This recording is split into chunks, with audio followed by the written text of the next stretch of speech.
Last week, I was looking forward to experiencing Iberia's business class for the very first time on A330-200. I had taken a transatlantic cruise from Virginia to Spain, and flying home from Madrid to Chicago seemed like the perfect opportunity to try out Iberia's business class for myself. Now, to be fair, I had heard plenty of warnings about Iberia, but they have a direct flight to Chicago, and the plane for that route features business class pods that look comfortable and private. So what could possibly go wrong? Well, I should have listened. Follow along with me today as I experience a roller coaster of a day, and stick around to see the review of my flight in economy class. Yes, you heard correctly. Stay tuned for my 9-hour, 45-minute trek from Madrid, Spain to my home base in Chicago while flying economy with Iberia.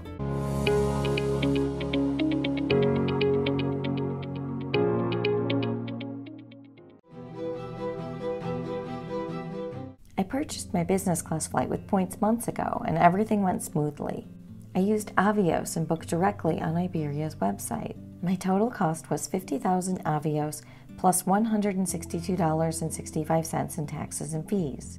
I was allowed to choose a seat at my time of booking, and I selected seat 2A because the even row business class seats are closer to the window on their A330-200. I double-checked things again about a month before my flight, and everything looked great. My trip was everything I hoped for. I had a great time on the cruise across the Atlantic, had a chance to visit the Azores,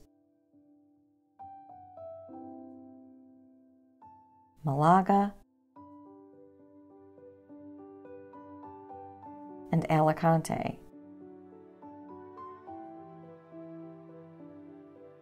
And then spent a couple of days in Barcelona.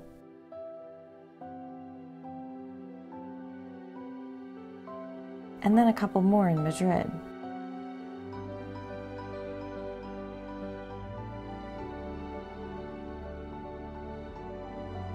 I loved every second in the beautiful country of Spain and was already trying to figure out when and how I could return.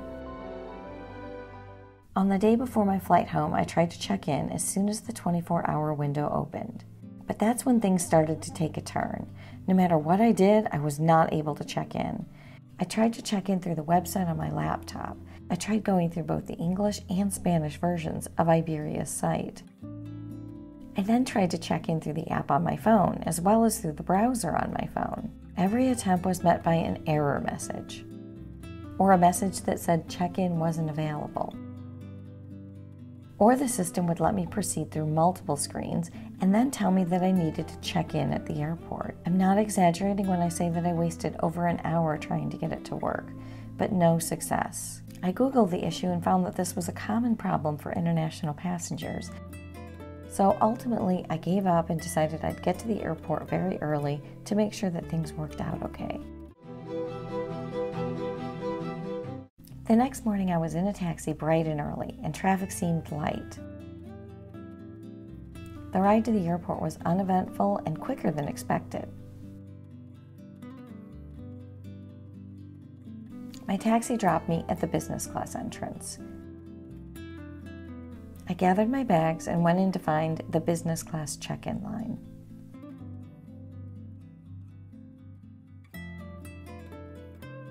I was very surprised when I found it because there was a really long line. One of my favorite perks of business class is that you get to take advantage of priority check-in and security. In my experience, it's always made the process significantly faster. But this business class check-in line was long and moving very slowly. 30 minutes later, I finally found myself with an agent. And here's when things got worse quickly. The agent told me that because I didn't check in 24 hours in advance, I had lost my seat in business class and was now on the standby list since business class was full. I explained to the agent that I had not been allowed to check in online and had tried multiple ways and had the screenshots to prove it. And she replied that if I couldn't make it happen online, then Iberia expects me to come to the airport the day before my flight to check in. Really? Iberia really expects you to come to the airport the day before your flight to check in person? She said that she encounters this issue every day, and yes, the best option is to trek all the way to the airport the day before to check in. She then said I should use my standby boarding pass to go through the fast track security and then head to the business lounge. Once there, she instructed me to check with the lounge agent as my flight time neared.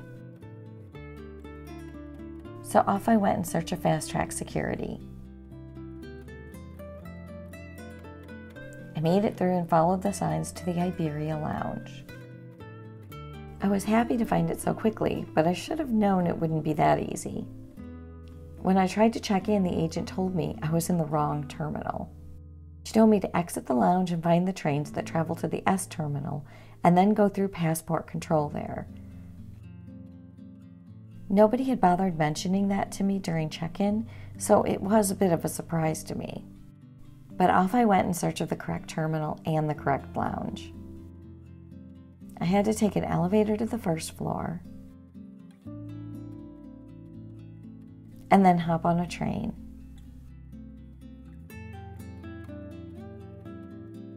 Five minutes later, I arrived and headed out in search of passport control. This seemed to be the quietest part of the airport, and I made it through quickly.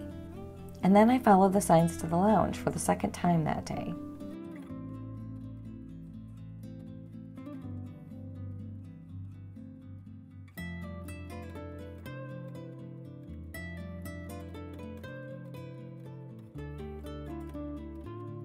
I arrived, checked in, and explained my standby situation.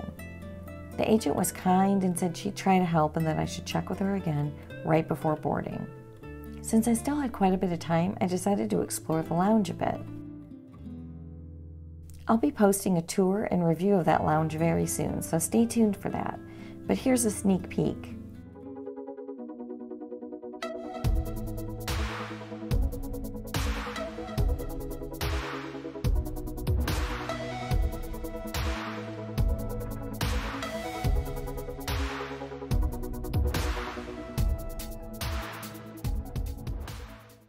With boarding time approaching quickly, I checked with the agent again and learned that she had not been successful. So I was instructed to find the gate agent and request a tourist class seat, which is what Iberia calls their economy class. The walk to the gate was not short, and when I arrived, I had to go through a second passport control right at the gate.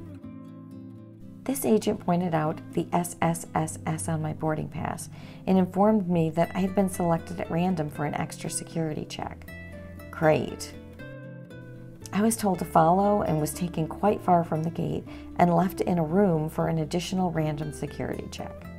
They looked through my luggage and then gave me a stamp of approval on my boarding pass, and then I rushed back to the gate, found the gate agent, and soon found myself boarding the plane with an economy ticket in my hand. Oh well, at least I'd make it home, and while I had hoped to review Iberia's business class product, this was a great opportunity to review their economy class. Also, for anyone watching who flies economy regularly, please know that I only fly business class for these long international flights because I've learned how to use points and miles to do so. So I'm just happy that there's a way for me to redeem points for a more comfortable, long-haul flight experience. And I'm okay flying economy if I have to, but it's nice to know ahead of time so I can bring my travel pillow and other amenities that I don't bring when I'm in business class. I just like to be prepared. If I purchase an economy ticket, then I really don't mind flying economy. But I feel that when you head to the airport thinking that you're in business class, the airline shouldn't suddenly change the terms you both agreed to when they sold you the ticket. The wait on the jetway was actually quite long, so as I was waiting, I started talking to the people behind me. Turns out they had been bumped from business class too. They had the same issue with pre-check-in that I did, and I told them about the advice I had been given about coming to the airport the day before. So we all had a laugh and felt a little better knowing that we weren't the only ones. I finally boarded, made my way to the economy section, and found my new seat. I was very happy to have an aisle seat, and my seat in the surrounding area actually looked really nice. I liked the color scheme, and I was very happy to see that each seat had a pillow and a plush red blanket. On Iberia's A330-200, the configuration of the economy class, which Iberia calls tourist class, is 242 and is divided into two cabins. I was in the middle section of row 33, which is in the first cabin, and my seat was the left aisle. I sat down and took a closer look around. As is typical in economy class these days, the legroom was not great, especially with my backpack under the seat in front of me. And I'm short, so frankly, I don't know how tall people survive it. I looked around, and other than a stain on the floor, the area looked relatively clean. I scanned the ceiling right away to check for personal air vents and was dismayed to see that there were none. Okay, might be a warm flight. There's an outlet below the seat, and it seems to take both European and American plugs. Additionally, I found a USB port and a headphone jack right underneath the in-flight entertainment screen. The tray table is attached to the seat back in front, and it's smooth and easy to operate.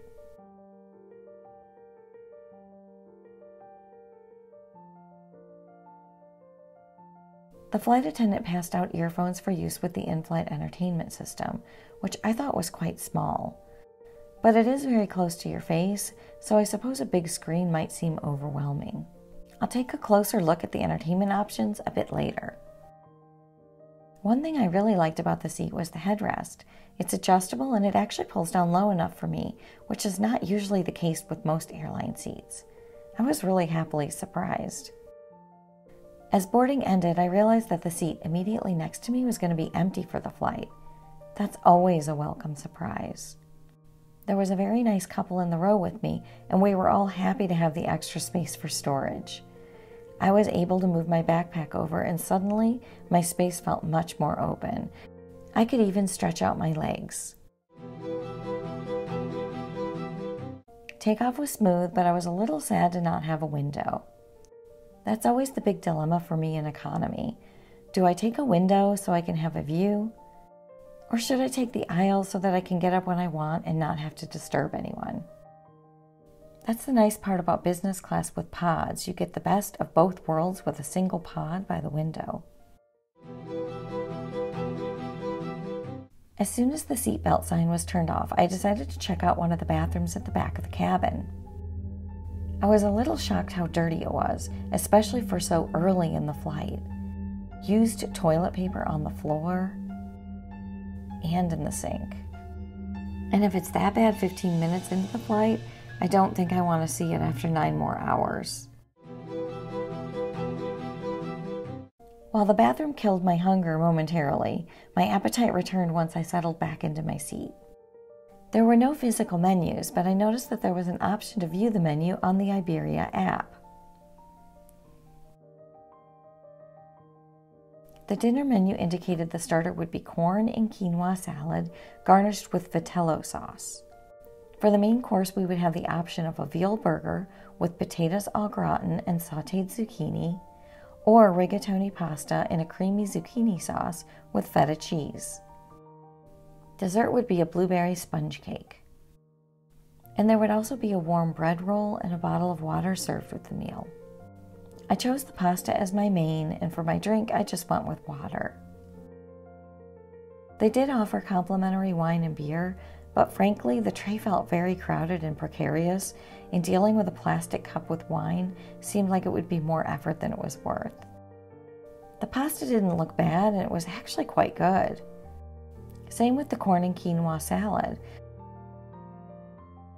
The pasta itself was cooked just right, and I really liked the flavor of the sauce. Overall, I was impressed with the food.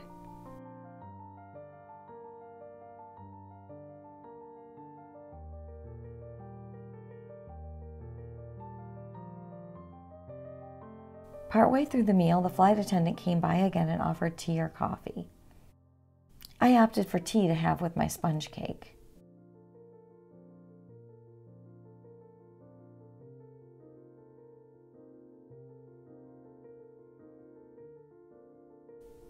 The dessert was actually quite tasty, very moist and not too sweet. Overall, the meal was really good. The only negative was that the small and crowded tray made it less enjoyable than it could have been. With dinner out of the way, it was time to check out the in-flight entertainment. I went straight to the movies and found a decent selection. In addition to standard offerings like new releases and kids' movies, there were many Spanish movies available. I always like that because it gives me a chance to see something that I might not have access to back at home. But on this flight I had some work to do and a book I wanted to read, so I skipped the movie altogether and decided to put the flight map on.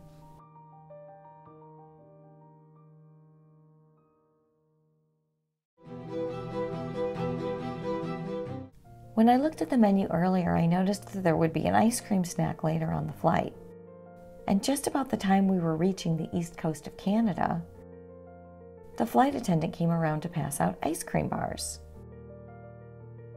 I personally love Magnum bars, so I was very happy with the snack.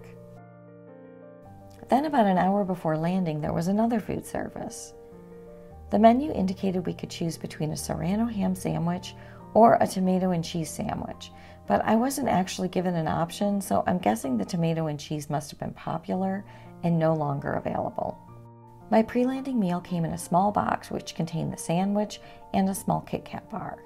I'm sorry to say I really didn't enjoy the sandwich at all. It seemed like 99% bread and 1% ham. As we approached Chicago and prepared to land, I was thinking about everything that had happened over the course of the day. I'm sure it will come as no surprise that my overall assessment of Iberia Airlines is negative, given the fact that I purchased a business class ticket and was unexpectedly downgraded to economy. In terms of the economy flight itself, though, it really wasn't bad at all. With the exception of the lackluster sandwich, the food was good overall. And while the seat space was cramped as expected, I was happy that they provided blankets and pillows, and I really liked the adjustable headrest that worked for me even though I'm short. Also, the temperature of the flight ended up being fine, despite the lack of air vents, and that's not always the case, so I was happy about that. I did, however, think that the bathroom situation was unacceptable. Within 15 minutes of takeoff, it was already a disaster, and trust me when I tell you that you don't want to see any videos or photos from later in the flight. But even though the flight overall was pretty good, sadly as a whole, the negatives of my Iberia experience far outweigh the positives. First, the process at this airport just seemed much more confusing than it needed to be. I checked in at one terminal, went through security, and then had to travel by train to another terminal and go through passport control. That was never explained to me until I showed up at the wrong lounge. Then the last-minute security check was a bit of a disaster, and the lines for boarding were everywhere and quite confusing. It all just felt really chaotic. But the biggest negative is obviously the fact that they bumped me, with no warning from the class of service I booked. I think at the very least when passengers book and pay for a specific class of service, they should get it. I understand that things happen, but I'm not alone in my negative experience. I've read so many accounts of this happening to others, and on this flight I just happened to be boarding with 2 others who had also been bumped. And I would guess that we weren't the only 3. I also have yet to receive a refund or any communication at all about what happened. One would think that Iberia would proactively reach out and try to make things right. But nope, haven't heard anything, and there's been no refund. I finally filed a claim through their website, but still haven't heard back. Also, Iberia seems to have a well-known problem with their check-in procedure for international flights. The fact that the agent said I should have made an extra trek to the airport the day before my flight is absolutely crazy. Plus, I wasn't even told by Iberia to do so until I showed up for my flight, at which point it was too late. All in all, Iberia, you need to do better than this.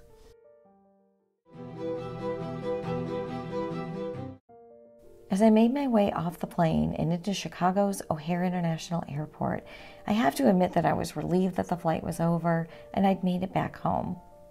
While my day wasn't very fun, I'm really glad that you stuck around to see it through with me. And I hope that I gave you a good idea about what to expect if you're flying economy on Iberia. If you book an economy seat and are expecting economy, it's really not a bad flight experience at all. And if you're flying business on Iberia, hopefully this will help you prepare for a less than ideal scenario, because you just might get bumped like I did, so be prepared. I realize how blessed I am to be able to travel the world, so if the worst thing that happens to me is that I'm bumped from business class, I definitely shouldn't complain too much.